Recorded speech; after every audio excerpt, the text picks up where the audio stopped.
शुक्रवारी दीपावली पर्वातील वसुबारस हा सण आहे।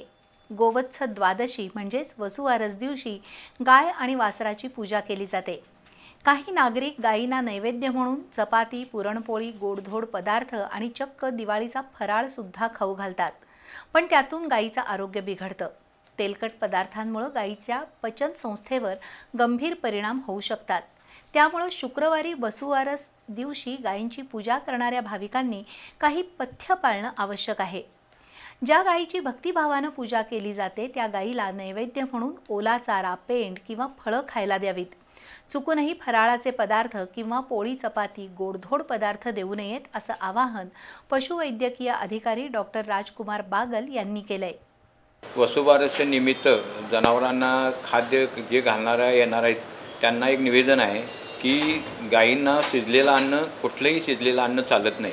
त्यामुळं आता अलीकडे काय झाले की वसुबारस या निमित्तानं भरपूर लोक यायला लागले।